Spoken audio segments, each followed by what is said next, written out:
What is going on, guys? Welcome back to the channel. My name's Mitch and this is my Husqvarna 701 Supermoto, and in today's video we're going to install these guys.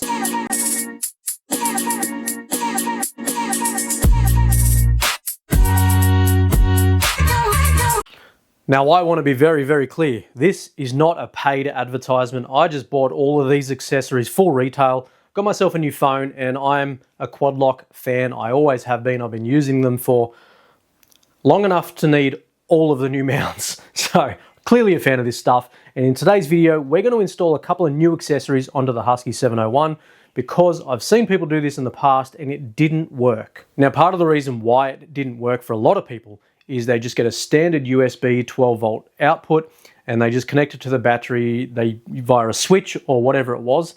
And on these types of bikes, you only get a pulse charge. You're not getting a proper alternator charge like you do in a car. So what you need are two very specific things. Now, of course, you need yourself a case and a handlebar mount or however you're going to mount it. But the parts that are slightly different to what most people don't realize is, of course, you need a weatherproof 12 volt charger. And then you need the weatherproof 12 volt to USB smart adapter.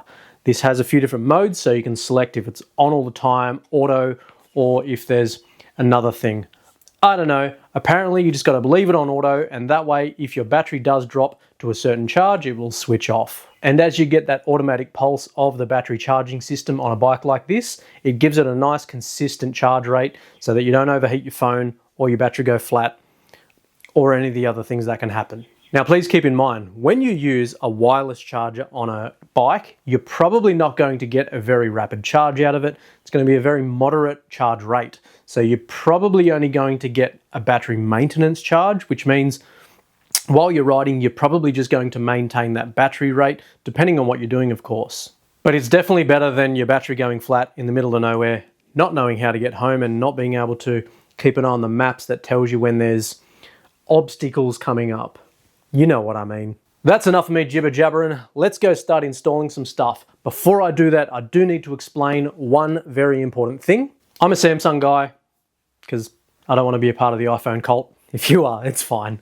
But please keep in mind that iPhones are very sensitive to the vibration. So if you do have an iPhone, I would highly recommend making sure you get the vibration dampener as well. But if you're a legend like me and you got a Samsung, this is all you got to do.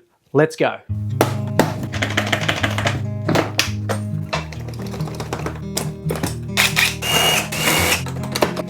Install this. It's pretty straightforward. Put red to red, black to black. If you already have a mount on there, cool. Just take the top part off and we're going to start popping it together. So this is the standard mount that you get with all of the things. Now we're going to install the wireless charging module on there. So on the back of the charging port, there is obviously these little cooling fins, which is very important. We'll have a chat about shortly. And then there's the USB input, which is the waterproof or water resistant plug. Up to you where you want to put it. If you want it upside down, so the cable's here, which I don't want. I want the cable on the other side of the handlebar so we can't see it. So maneuver that to wherever you want it to be. One of my main concerns with this setup was how secure the phone is. As you can see, it's got this little spring-loaded base. This is the charging station itself. Pop it on and twist it.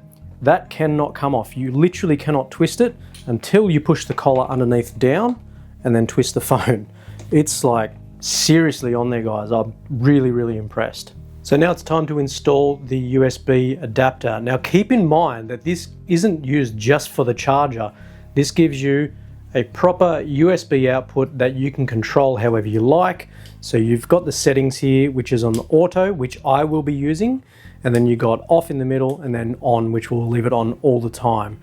That you can use, but it will drain your battery until it's completely flat, where the smart charging system is apparently going to switch off the charging when you get down to a certain voltage. I don't know what that is. If I can find it, I'll pop it up on the screen now, just so you know. So let's install this, have it ready to go, and then we can plug in stuff whenever we need it. The cables that come with the quad lock weatherproof system is these types here. So it's all different types. There's some with the L, some that are straight, different lengths and stuff like that. And that obviously pops into there and it makes it weather resistant. So don't use a standard USB cable that just plugs in because it's not going to seal off that gap. So in the process of getting this exactly the way I wanted it, I did have to add one of these little extension arms to get it exactly where I wanted it, because on my bike, the cable was bottoming out on everything no matter which way I put it. So I can use the straight cable now, and that is going to feed down in behind the headlight here, but I'll pull all that apart and do it. And a little bonus, by adding the arm, I'm able to have the phone in both positions now, so I can have it vertical or I can twist it into the horizontal position, which I wasn't able to do before. And a quick note, I would highly recommend making sure the phone is on a bit of an angle. That way it actually collects a little bit of wind and it's going to help with the cooling effect. It is very, very important to do this because wireless charging itself does generate a lot of heat. You don't want your phone overheating, having issues, causing battery issues, all that sort of stuff. So obviously every bike's different, so I'm not going to go into too much detail here.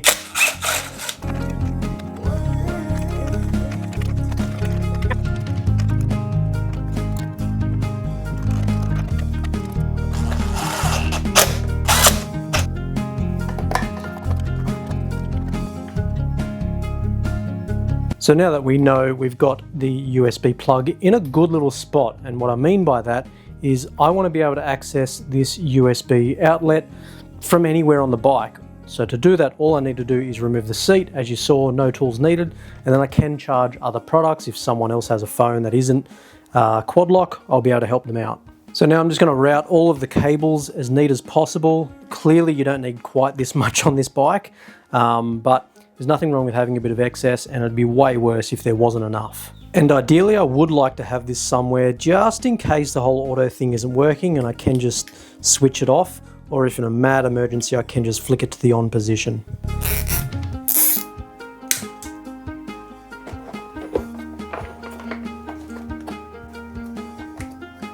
So as you can see from this point of view, that you can't even see that there's anything there. You look closely, there is the little switch right there that I can get to if I really need to. But again, tidy wiring always makes for a good time. Keeping it neat, getting everything out of the way, making sure it's not sitting on anything hot. You know, the exhaust is right there. It's not hard for something to fall and burn and then start again. And then you look up the front. This is a little USB outlet there. Now I'm going to show you one thing that's very important to keep in mind. The kit does come with one of these. Now it only needs one. This goes onto your chosen USB cable, so slide that on, and that makes sure that the entire thing is water resistant. So make sure you pop it on first and then clip that in.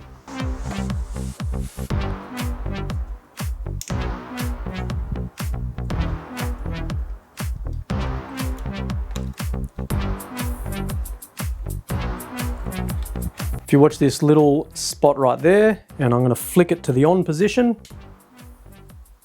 we have power. So this is now in the auto position. I can pop my phone on there and it starts charging. It is still a fast wireless charge, so I'm at 80% and 44 minutes until full.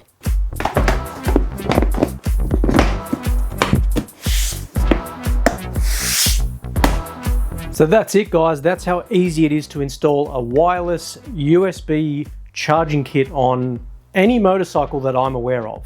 Now, like I said, guys, this is not a sponsored video. I bought all this stuff retail. I did get looked after a little bit by one of the boys because he's just a nice guy. However, if you do require any of these accessories, one of the ways you can help the channel is you use the links below, which are on Amazon. I am an Amazon affiliate, and if you use my links to purchase any of the stuff on any of my videos, Amazon will pay me a small fee. So we're getting something back from Jeff Bezos. One of the other ways is watch my videos, click the like button, share it with your friends, and YouTube will pay me a very small fee for that view, and I really appreciate that stuff as well. And the third way is if you click on the membership programs from as little as $1.49 a month. Join the membership program, you can get exclusive content, you can get free entries into our giveaways, you can get early content. There's a whole bunch of stuff you can get there for change.